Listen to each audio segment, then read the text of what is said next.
राजनीतिक गलियारों में जिस तरह से नगरीय निकाय चुनाव को लेकर उथल-पुथल मची हुई है, वहीं भाजपा कार्यकर्ताओं में अपनी-अपनी उम्मीदवारी को लेकर पार्टी कार्यालयों सहित वरिष्ठ नेताओं के समक्ष पहुंच अपनी हाजिरी दे रहे हैं। इसी कड़ी में गुरुवार को भाजपा की राष्ट्रीय उपाध्यक्ष के निवास पर कार्यकर्ताओं का जमावड़ा देखने को मिला।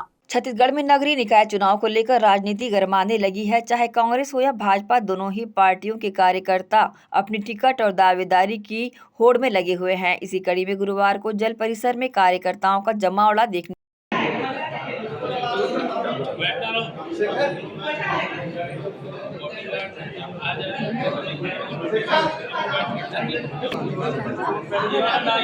बता दें, दुर्ग में नगरीय निकाय चुनाव को लेकर काफी जोर आजमाइश देखने को मिल रही है। इसके साथ ही टिकट वितरण किए जाने से पहले ही उम्मीदवार अपने अपने नेताओं के दर तक पहुंच अपनी हाजिरी दे रहे हैं।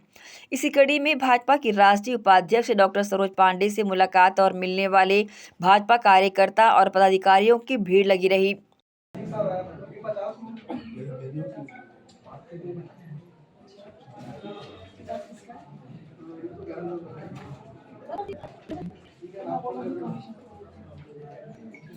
मीडिया से चर्चा करते हुए नगरीय निकाय चुनाव को लेकर उन्होंने कहा कि चुनाव में बीजेपी बहुत बड़ी जीत हासिल करेगी, चाहे महापौर पद के दावेदार हों या पार्षदों का विभिन्न नगर निगम में भाजपा की सरकार बनेगी। वहीं छत्तीसगढ़ में आरक्षण के मुद्दे के सवाल पर उन्होंने कहा कि जिस तरीके से कांग्रेस इसका विरोध कर रही है वह सरासर गलत है, क्योंकि कांग्रेस के पास अब मुद्दे नहीं रह गए हैं, इसलिए वह विरोध कर रही है। और छत्तीसगढ़ प्रदेश की सरकार जो भी आरक्षण कर रही है वह सर्वथा उचित है और सभी सही तरीकों से कर भी रहे हैं। आपको बता दें, पिछले दिनों नगरीय निकाय चुनाव को लेकर लॉटरी पद्धति से आरक्षण संबंधित प्रक्रिया संपन्न कराई गई थी, जिसे विभिन्न नगरीय निकाय चुनाव में विभिन्न जगहों पर ओबीसी आरक्षण को लेकर कांग्रेस मुद्दा बना रही है, जिसके जवाब में सरोज पांडे ने कहा कि ये कोई मुद्दा नहीं है और कांग्रेस बेवजह इस मुद्दे को तूल दे रही है।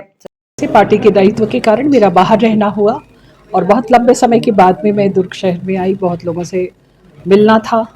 नगरीय निकाय चुनाव सामने है और कार्यकर्ताओं के साथ भेंट मुलाकात का ये कार्यक्रम था, कोई विशेष नहीं। नगरीय निकाय चुनाव को लेकर रहेगा भाजपा का प्रदर्शन। भारतीय जनता पार्टी बेहद मजबूत स्थिति में है और पूरे नगरीय निकाय जो भी हमारे छत्तीसगढ़ के सभी नगरीय निकायों में हम बेहद मजबूत स्थिति में हैं। आने वाले समय में सभी निकायों में भारतीय जनता पार्टी के महापौर बनेंगे, पार्षद बनेंगे और हम यहाँ पर विकास की एक नई शुरुआत करेंगे। आरक्षण को कांग्रेस को विरोध करने का नैतिक अधिकार नहीं है।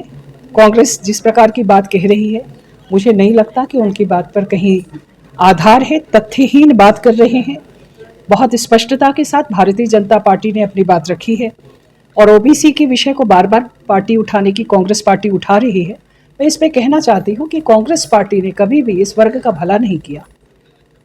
बहुत अच्छी स्थिति में होंगे और बहुत मजबूत स्थिति में रहेंगे।